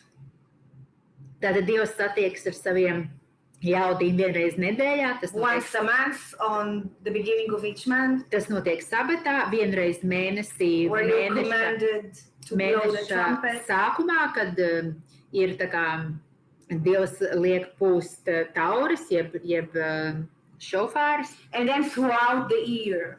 un tad arī visa gada garumā. And in each appointment, Un katrā šajā satikšanās laikā you learn something about him. Tu kaut ko iemācies par Dievu. So we put a lot of emphasis on that. Un tā mēs ļoti svarīgu nozīmi tam piešķiram. We're a new body. We're very young. Kā mesijāniskie ebreji mēs esam salīdzinoši jauni. We still are working hard on having literature and worship songs original. Mēs joprojām ļoti nopietni strādājam pie tā, lai mums būtu literatūra, grāmatas, lai mums būtu slavēšanas dziesmas. Most of our materials are translated Lielākā daļa no materiāliem ir tulkoti no citām valodām. from evangelical Christianity. No evaņģēliskajiem kristiešiem. So it's pretty easy to confuse us with Christians. Un tāpēc ir ļoti viegli mūs sajaukt ar kristiešiem, But we're working on it. bet mēs strādājam pie tā. Yet we have strong relationships with the Christian world. Bet tā pašā laikā mums ir ļoti spēcīgas attiecības ar kristīgo pasauli. We not only cherish it, it nurtures us. Mēs ne tikai turam dārgi šīs te attiecības, bet tās mums arī baro. And it's a part of our calling. Un tā ir mūsu aicinājuma nozīmīga daļa. Even what I'm doing with you now. Un arī tas, ko es daru šovakar. So again, it can get confused to the Israeli mind. Who are you really? Tātad tādam standarta izrēlietim tas ir tāds diezgan liels sajukums, kas tad tu īstenībā esi. And in many ways, we're still in a defining process. Un kaut kādā ziņā mēs joprojām esam procesā, lai to nodefinētu. I like to call myself Man patīk sevi saukt a Hebrew. par Hībru. Latviski laikam tas būs But ebrejiete, but there's a story behind it, and maybe we'll get to it next week. bet tur ir vesels stāsts aiz tā, un varbūt mēs nākamajā reizē tiksim līdz tam. So another question regarding the population here in Israel, how hard do you find speaking about Jesus with secular Israelis here? Tad mums ir jautājums par iedzīvotājiem šeit. Cik grūti vai cik viegli tev ir runāt ar sekulāriem jūdiem par Jēzu? This is Eva? This is Iveta. Iveta, but Eva is there. I know, I saw her lovely face. Hi, Eva.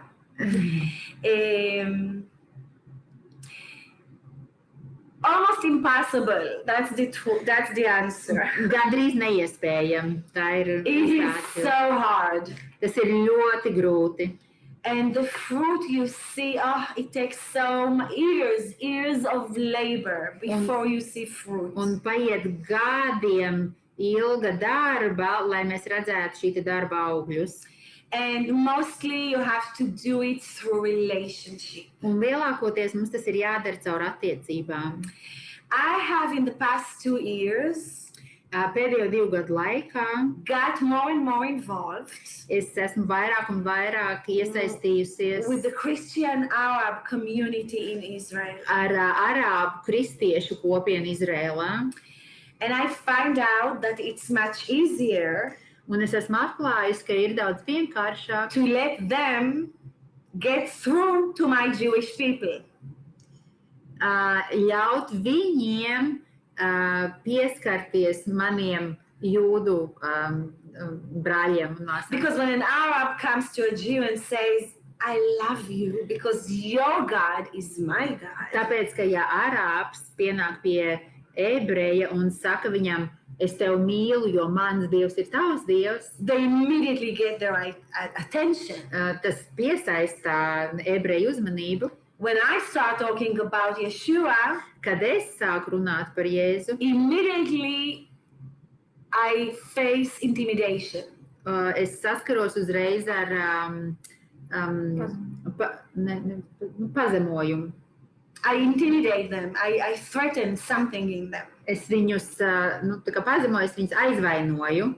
So I'm getting more and more involved in projects where Jews can evangelize Arabs and Arabs can evangelize Jews. Un es arvien vairāk un vairāk iesaistos projektos, kur ebreji pasludina evaņģēliju arābiem un arābi pasludina ebrejiem. It's hard to tell if it affects the numbers. Man ir grūti pateikt, vai tas ietekmē skaitliski, But definitely it melts the hearts and you get into deep conversations. bet pavisam noteikti tas atkausē sirdis un tādā veidā tu vari ieiet dziļās sarunās. Yes, thank you. We have another question regarding the Orthodox Jews. Yeah. Are they not reading the New Testament at all? No. They don't recognize it. They don't read it. What is the No, situation? it's a forbidden book. Tātad mums ir jautājums, vai ortodoksālie jūdi vispār nelasa un neatzīst jauno derību? They have so much fear of it. Tā ir aizliegtā grāmata un viņiem ir bail no tā. They don't even read all the Old Testament. Viņi pat nelasa pilnībā visu veco derību. For instance, chapter 53 in Isaiah, piemēram, 53, Jesajas 53. nodaļa, which describes very well the crucifixion kas ļoti precīzi apraksta krustā in Old sišanu. Testament, ancient Hebrew terms. Vecajā derībā, senā ivritā, It's called by many rabbis the forbidden chapter. Daudz rabīni šo te sauc par aizliegto nodaļu.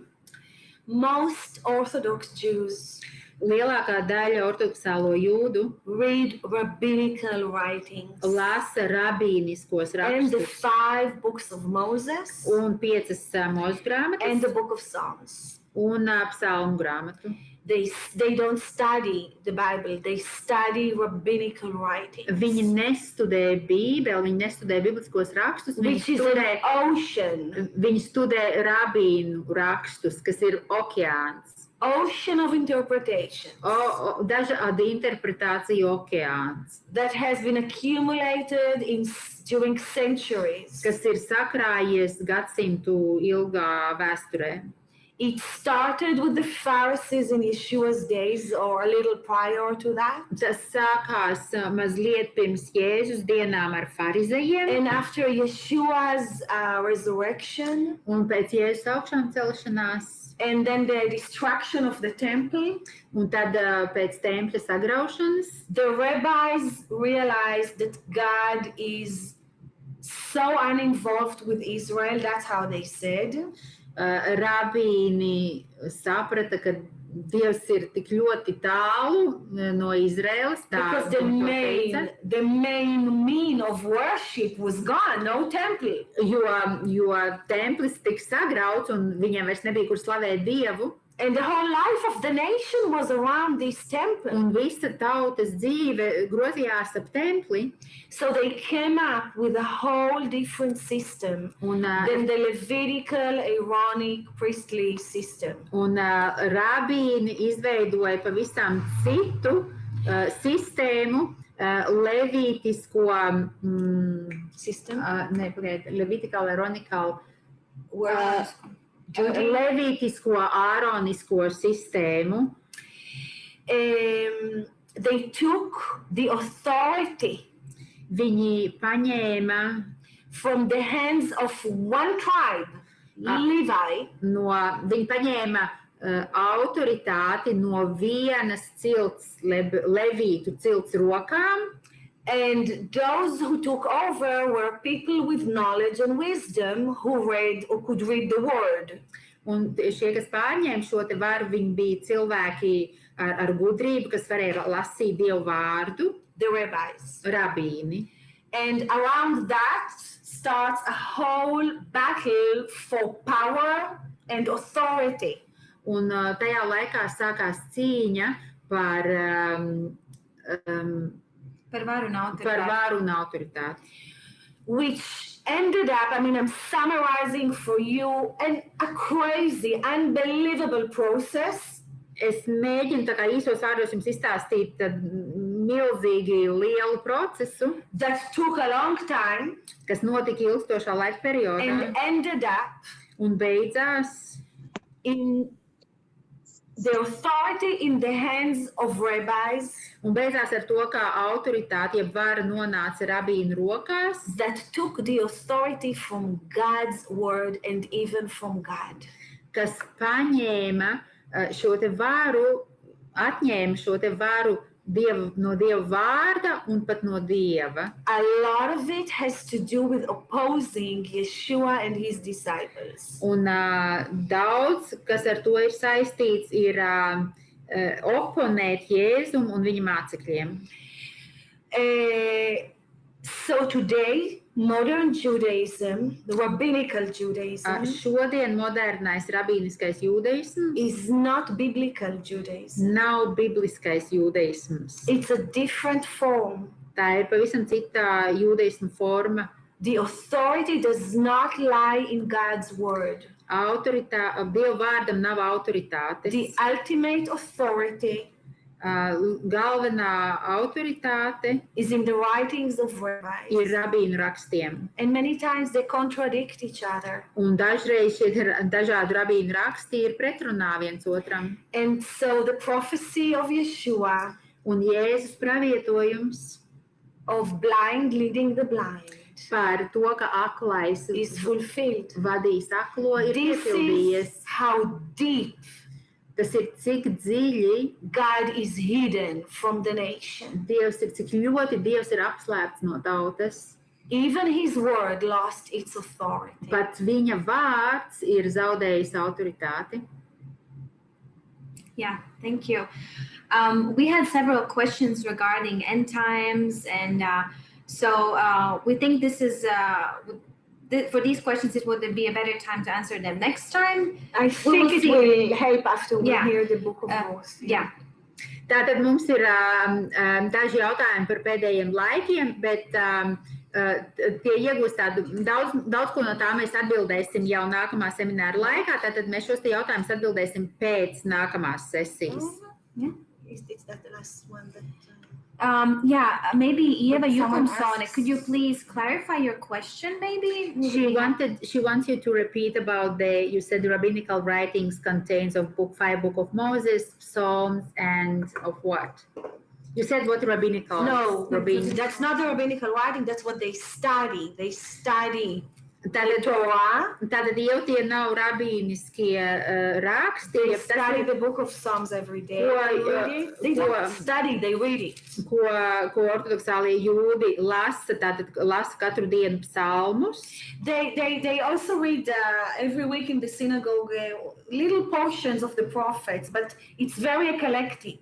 Katru nedēļu viņi lasa arī kādu mazu daļu no praviešiem, bet tas ir tāds tā kā selekcionēts rakstu vietas. And most of their lives and study, I mean, they study from dawn till night sometimes. Un viņiem jāstudē ir tā kā no agras rīta ausmas līdz saulrietam. Is of rabbinical writing. Bet tātad lielākā šīs studijas saturs ir rabīnu raksti, ne Dievu vārds, bet rabīnu raksti, ko rabīni ir rakstījuši. At the beginning, these were interpretations of the Old Testament.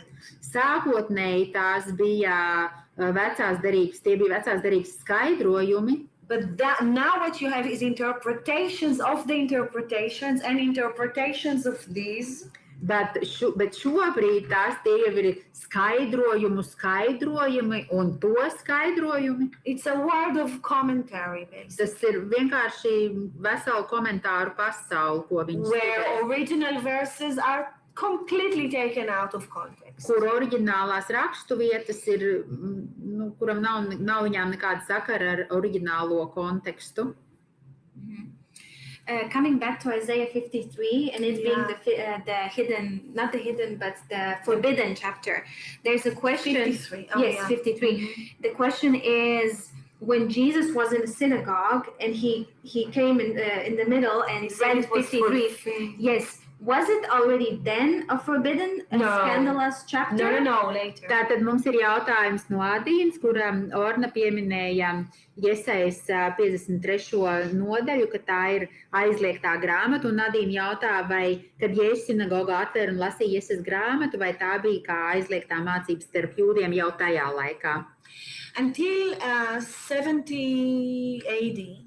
Tātad ne, līdz mūsu ēras 70. gadam. The Old Testament is still sacred.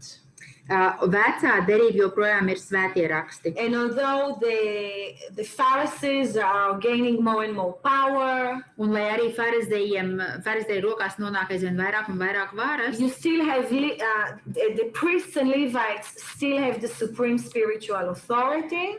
Priesteriem un levītiem joprojām ir galvenā garīgā autoritāte. But you already see a lot of corruption among them, and they're not basically true men of God in their hearts. Bet arī viņu starpā jau sāk parādīties korupcija, un viņi vairs nav tādi patiesi Dieva vīri savās sirdīs. The shift happens after the destruction of the temple.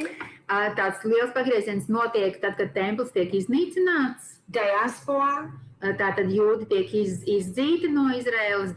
Loss of one central place of worship and authority. Tiek zaudēta šī viena centrālā vieta, kur slavē Dievu un kur ir autoritāte. And add to that, un papildus tam, wanting to לגרש מתוך העם. מתוך, את המאמינים בישוע. To expel, wanting to expel the believers in Yeshua out of the nation. Un tajā pašā laikā parādās arī vēlme tos jūdus, kas seko Jēzum, izdzīt no tautas vidus. So every chapter or verse that Yeshua or his disciples would quote from the Old Testament, tātad jebkura rakstu vieta, ko Jēzus vai viņa mācekļi citēja no vecās derības, became forbidden.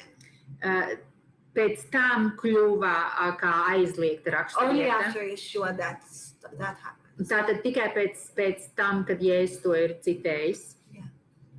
Yeah. Maybe then one last question as we're coming to the end.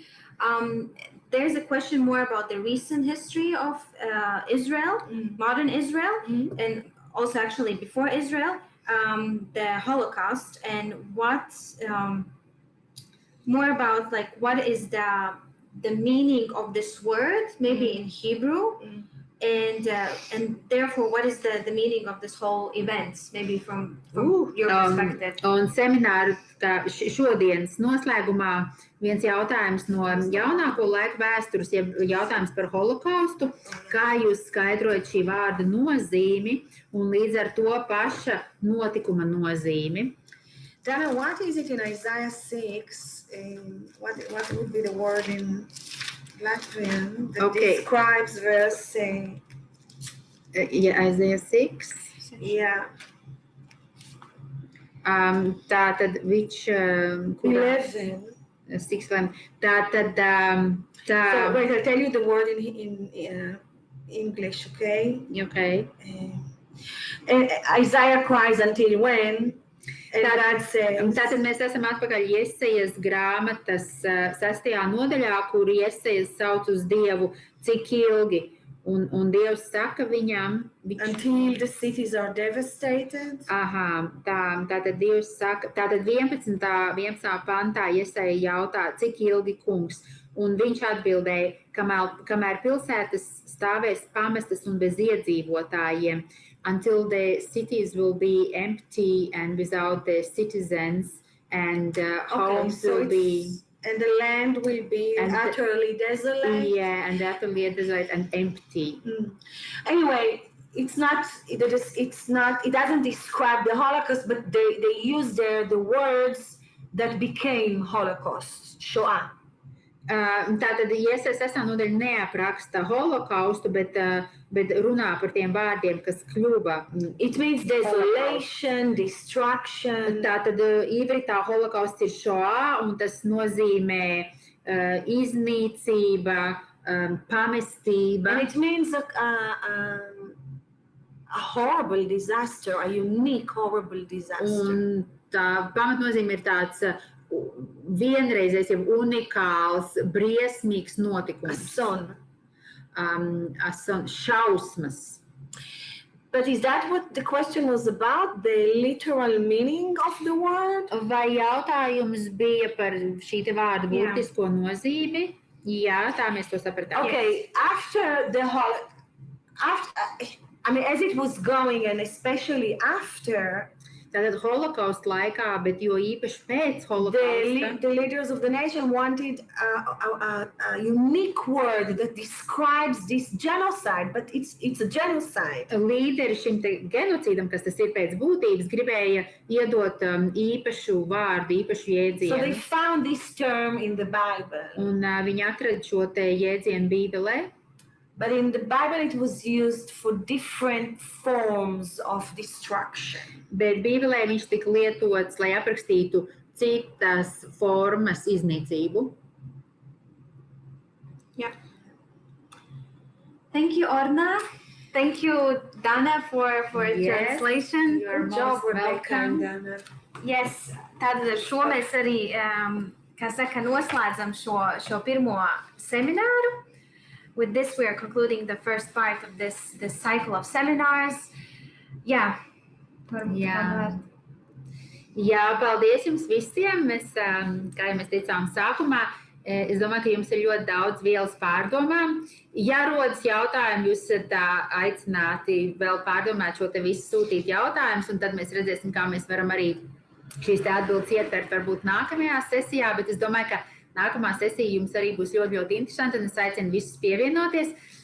Mēs tā kā pabeidzam ar mazu intrigu, jo patiešām nākamajā reizē mēs stāstīsim par mūsu kristiešu lomu Izraēla tautas vēsturē, un tā ir patiešām ļoti nozīmīga un ļoti, man pašai personīgi liekas, ka tas ir ļoti svētīgi mums katram to uzzināt un dzirdēt, un tas tā kā arī zināmā mērā saliek kaut kādas lietas mums pa plauktiņiem, patiešām atbild uz kaut kādiem jautājumiem, ko es varbūt pati personīgi tā kā, nezināju un man nebija tādas īstas skaidrības. Tā kā mēs ar lielu nepacietību gaidīsim nākamā nedēļa. Un no tādiem tehniskiem aspektiem, tātad otrais seminārs mums ir nākamā pirmdien, 26. oktobris, 7:00 pēc Latvijas laika. Nosūtīšu tātad vēlreiz e-pastiņu ar linku, kas noteikti drīzāk atnāks svētdienas vakarā. Tiem, kam ir interesi vairāk uzzināt par Ornas grāmatām, par Ornas grāmatām un lietu, ko tātad arī literatūru, ko viņi raksta arī gan par šo tēmu, kur mēs šodien runājam, gan arī par citām ļoti interesantām tēmām. Mēs tātad izsūtīšu informāciju par šo lielisko kalpotāju, kas mums šodien kalpoja, un mēs priecājamies visi, ka jūs šeit bijāt.